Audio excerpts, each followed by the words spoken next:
Se ha demostrado que con el deporte, con la actividad física, te ayuda. Por lo tanto, eres capaz de mejorar en tu propia enfermedad, o por lo menos intentar paliar o mitigar estos efectos.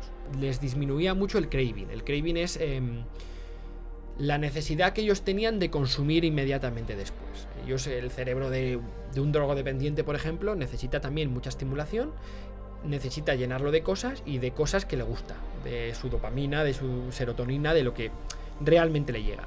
Y lo que nosotros hacíamos era intentar que el deporte sustituyera todo esto. No era capaz de hacer una sentadilla, ya no una sentadilla, levantarse de la silla por sí sola. Necesitaba la ayuda de la persona que la cuidaba, de su cuidadora, y apoyarse en la silla y levantarse. Lo que nos encontramos es que a las 7-8 semanas de hacerlo, esta mujer era capaz de hacerse 10 sentadillas ella sola. Ella sola, sin necesidad de ayuda. Lo único que había cambiado era...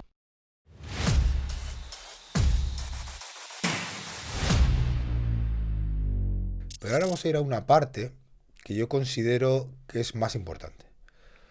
Cuando vi el trabajo que estás realizando, los otros me llamaron la atención y me encantaron porque es algo que podemos todos poner en práctica, mejorar nuestro rendimiento, es más visible.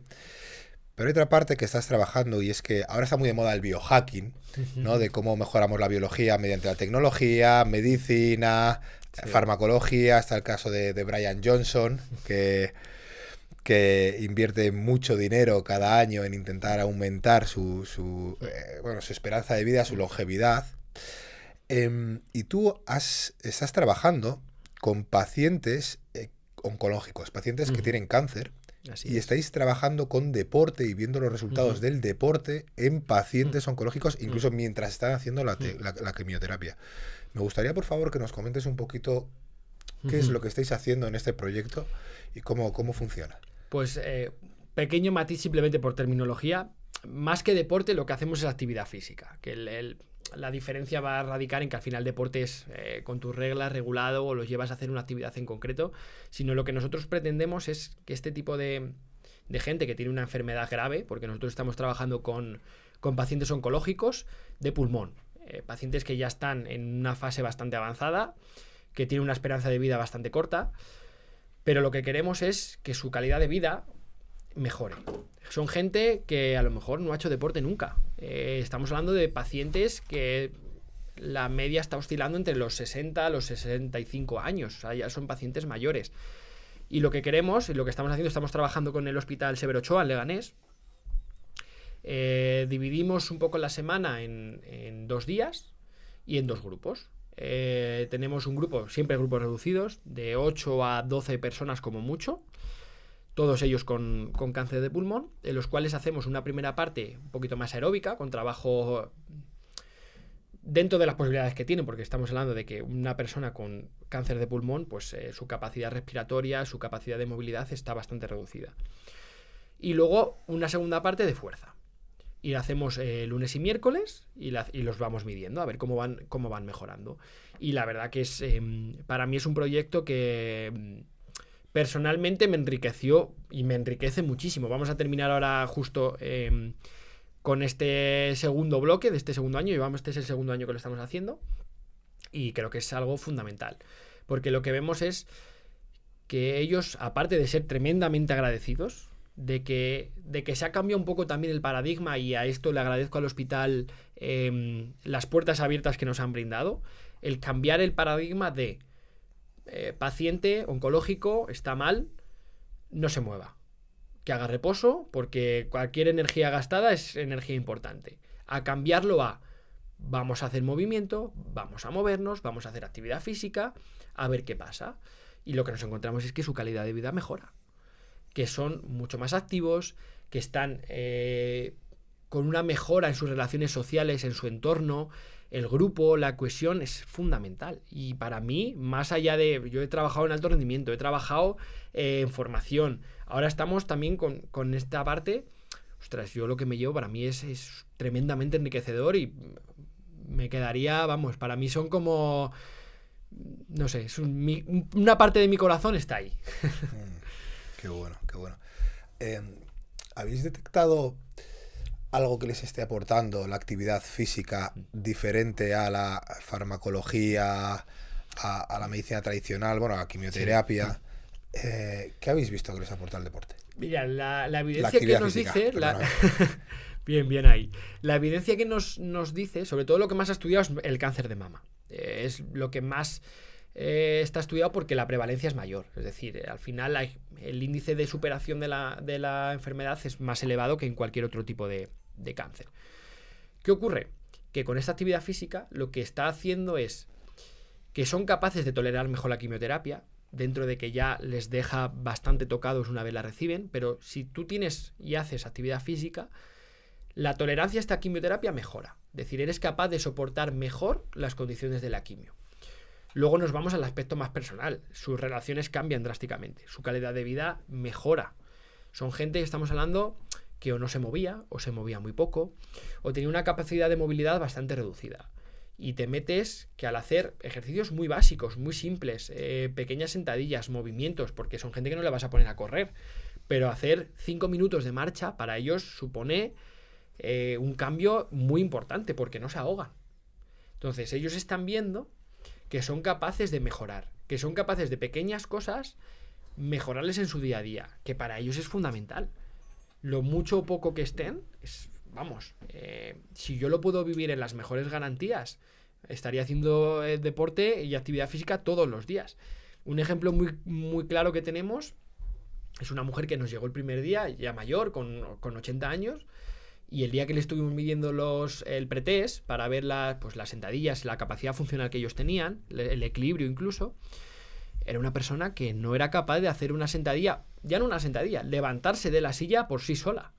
Necesitaba la ayuda de la persona que la cuidaba, de su cuidadora, y apoyarse en la silla y levantarse.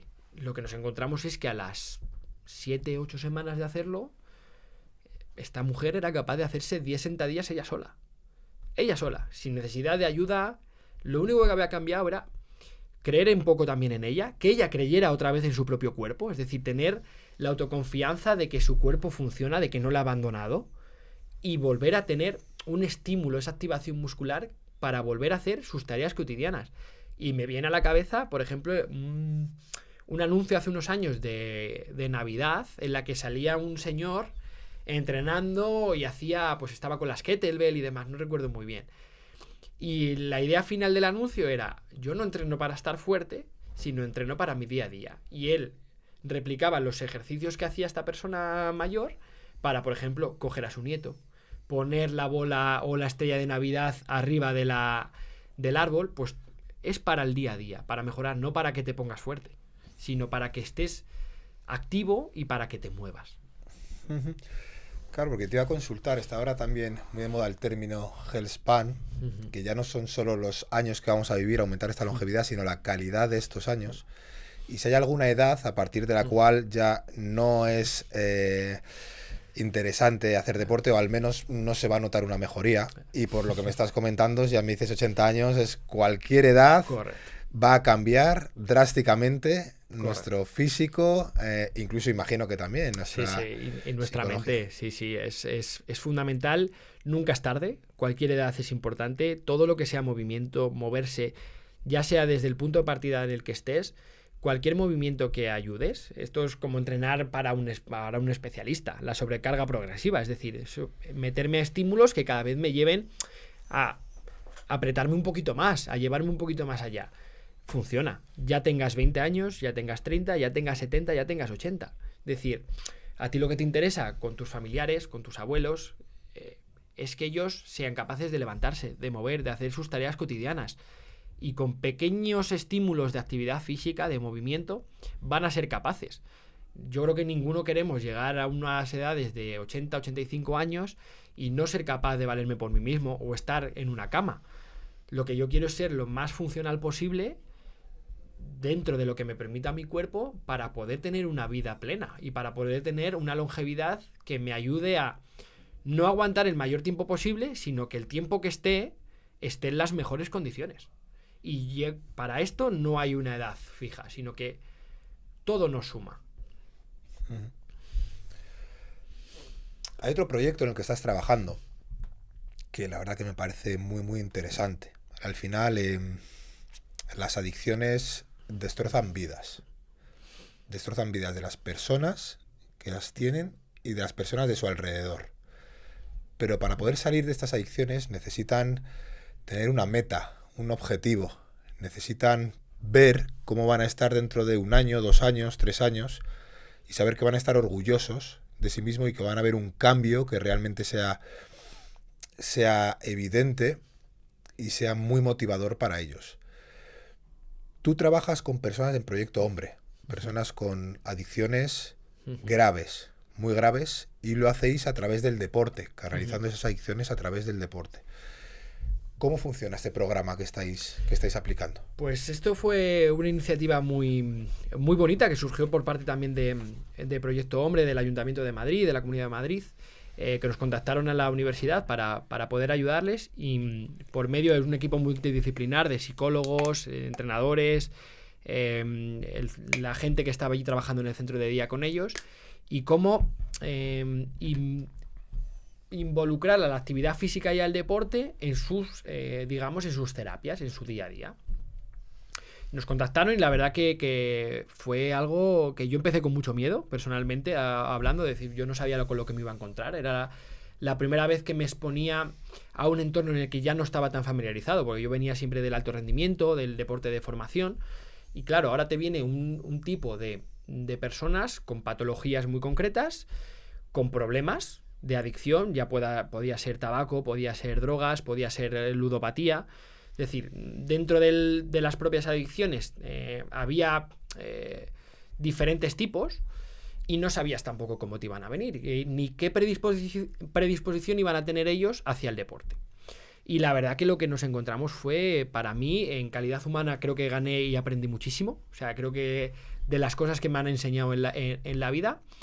Y lo que hacíamos era, venían un par de días a la universidad y hacíamos actividades con ellos. Hacíamos una primera dinámica de, digamos, un poco de entrenamiento, lo que más entendemos por entrenamiento, es decir, tareas aeróbicas, tareas de fuerza. Y luego una segunda parte un poco más de dinámicas de grupo, de cohesión, de tareas de juegos, de acciones que ahora mismo se hacen mucho en las empresas, de cuando te los llevas a jugar al pinball o cosas de estas, pero un poco más en un entorno controlado. Y lo que nos encontrábamos era que, sobre todo, que nos llamaba mucho la atención es que les disminuía mucho el craving. El craving es la necesidad que ellos tenían de consumir inmediatamente después. Ellos, el cerebro de un drogodependiente, por ejemplo, necesita también mucha estimulación, necesita llenarlo de cosas y de cosas que le gusta, de su dopamina, de su serotonina, de lo que realmente le llega. Y lo que nosotros hacíamos era intentar que el deporte sustituyera todo esto. Y encontrábamos que funcionaba. Y para mí una de las cosas, y lo que más me llevo, que más me gustó, fue que gente que, algunos venían de haber hecho deporte o actividad física antes, y había gente que no había hecho absolutamente nada. El que no había hecho nada había descubierto un mundo que dijo, ostras, esto es una maravilla, ¿cómo he podido vivir tanto tiempo sin él? Que te digan eso es, vamos, o sea, fundamental. Y la parte de el deportista o el que había hecho actividad física, pero luego había caído en estas adicciones, al volver a hacer este programa te decía, habéis conseguido que después de este tiempo no piense en consumir y quiera volver a hacer mi deporte, quiera volver a practicar, incluso hacer disciplinas que no conocía y que le habían llamado la atención. Que te diga esto a alguien que prácticamente ha tenido su entorno bastante tocado, casi destruido, que él personalmente te llega con muchísimas dudas de su cuerpo, con dudas de su mente, y que después de acabar el programa o durante el programa te digan, oye, quiero aprender a esto, quiero apuntarme otra vez a esto, quiero volver a hacer esto, gracias por ayudarme. O sea, yo creo que es algo que para mí creo que no voy a conseguir nunca en mi vida. ¿Qué le sucede en el cerebro que sea diferente el deporte de las drogas? Lo que normalmente nos dice la evidencia es que el deporte ayuda a canalizar y ayuda o sustituye lo que ellos están ingiriendo o consumiendo mediante las sustancias o sus propias adicciones. El que es el ludópata necesita estar jugando o no sabe cuándo parar de jugar. Y le da lo mismo gastarse su patrimonio que no. Lo que haces con el deporte es no entretenerlo, porque quizás no es la palabra adecuada, pero sí ocupar su tiempo en algo que le repercute tanto física como mentalmente, que los propios neurotransmisores, la propia dopamina, se las das con el deporte, no se la das con sustancias externas, sino que algo endógeno que tú tienes en tu propio cuerpo, eres capaz de generarlo y eres capaz de transmitirlo. Y eso es fundamental. Por ejemplo, en los pacientes oncológicos, volviendo a lo que estábamos hablando antes, con el deporte se ha descubierto que tenemos las mioquinas, que son endorfinas que nos ayudan a combatir la propia enfermedad. Y las células NK, que son las natural killer, también te ayudan a eso. Pues se ha demostrado que con el deporte, con la actividad física, te ayuda. Por lo tanto, eres capaz de mejorar en tu propia enfermedad, o por lo menos intentar paliar o mitigar estos efectos. Pues con las pacientes con adicciones pasa una cosa similar. Tu sustitutivo es el deporte, la actividad física. No un componente externo que te haga estar pendiente de las sustancias, que te haga ser muy dependiente de las mismas, sino que las tienes en tu propio cuerpo. Ser capaz de que con tu cuerpo tu adicción sea tu deporte, no sea algo externo. Y creo que eso, vamos, no llegar al extremo porque nunca es bueno, pero que la adicción mía sea hacer deporte, prefiero esa adicción que no hacer otra. ¿Es la misma dopamina o qué diferencia hay entre la que te aporta el deporte y la que te aportan las sustancias? Parece ser al final cuando el cuerpo segrega no entiende de si estás haciendo una cosa o estás haciendo otra. Es como cuando estamos en el miedo, no genera si tu estrés es personal, es laboral o es profesional o es deportivo, sino el estrés es estrés, la dopamina es la dopamina. Por lo tanto, lo que cambia es cómo llegas a esa segregación, a generarla. Y ahí es donde el deporte, no vamos a hablar de que sean sustancias diferentes, sino que el deporte es capaz de segregarla de una manera más natural, más sana, más saludable, que no con otro tipo de sustancias. Pero la sustancia es la misma. Y los neurotransmisores y lo que ocurre dentro de nuestro cuerpo es prácticamente lo mismo. Lo que cambia es la fuente de obtención. Que si nos está escuchando alguien que tenga alguna adicción, ya sea, aunque sea más leve, te iba a decir el tabaco o el alcohol, que realmente no me parece a veces tan leve porque luego lo hacen a diario y te afecta igualmente a tu físico, estás más cansado, o te da más pereza jugar con tus hijos, pero como ven que no es algo muy grave, comparándolo con otras, parece que no es tanto, ¿no? Pero en mi opinión sí es algo que todas las adicciones son muy perjudiciales. Me gustaría saber qué les dirías a todas estas personas que nos estén escuchando, tanto para ellos como qué consejos le podrían dar si una persona cercana a ellos tiene también alguna adicción.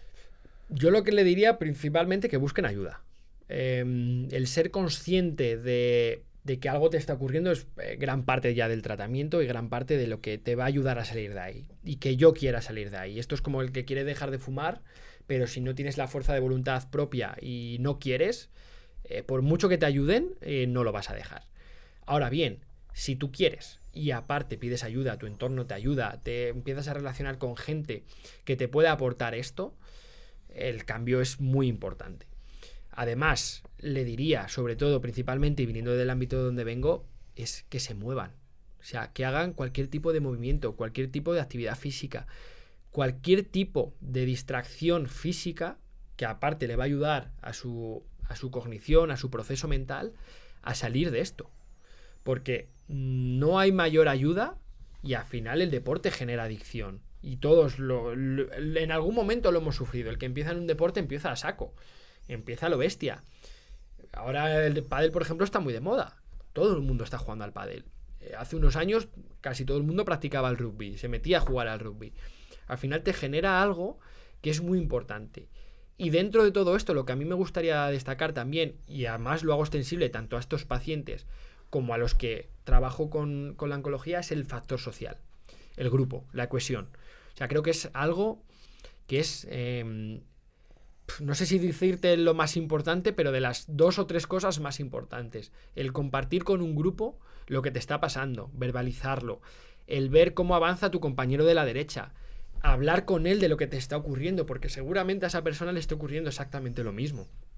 Creo que es un componente que no te lo da estar tú solo en tu casa, en tu sofá, o no hablarlo. Pero a todos nos ayuda. Al que le gusta correr, y le gusta correr con su música y demás, pero el que hace deporte de equipo, de las cosas que más pone en valor es el vestuario. El estar con gente que entrena como ellos, que tiene una calidad de vida muy parecida a ellos, que tiene un entorno social muy parecido a ellos, y el apoyo, porque cuando yo me caigo, tengo a alguien que me va a ayudar, que me sostiene, que me apoya y que me va a tirar para arriba. Y que cuando a esta persona le pase lo mismo, voy a ser yo quien le vaya a ayudar. Creo que eso es algo fundamental y que pocas cosas como el deporte te van a ayudar a eso. O sea, el deporte es fundamental para eso. Ujú. Qué bien, qué bien. Tengo una última pregunta, ya no enfocada a este perfil que estamos comentando, sino a toda la audiencia. Y es, ¿qué consejo les darías a todas las personas que nos están escuchando? Que bueno, ya han escuchado un poquito la charla, ya saben los conocimientos que tienes, pero sí me gustaría que nos podamos llevar un consejo, el que tú quieras. A ver, aparte de lo que te he dicho, sobre todo es moverse. Yo creo que lo más importante es moverse. Creo que hemos normalizado la inactividad y creo que es un gran error. Hemos normalizado el hacer las cosas que, digamos, no están bien o que no son las más saludables, hacerlas normales. Y creo que ahí está el primer error. Entonces, todo lo que sea moverse, creo que es fundamental.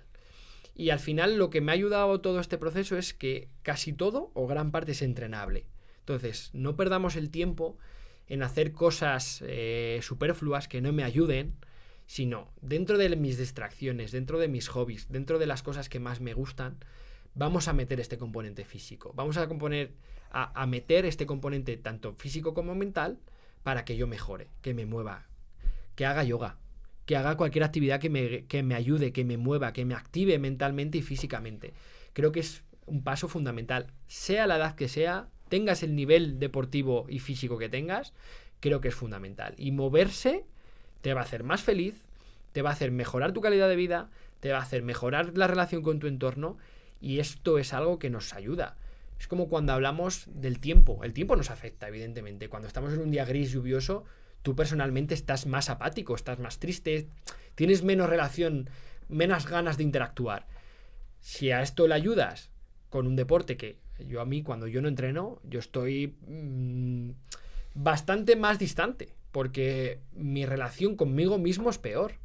Ahora, bien, cuando entreno, cuando me relaciono, cuando veo un entorno que me gusta y que me ayuda, o sea, es que las relaciones personales, tanto con los demás como conmigo mismo, cambian. Y yo mismo soy capaz de hablarme mejor cuando estoy en un estado de activación.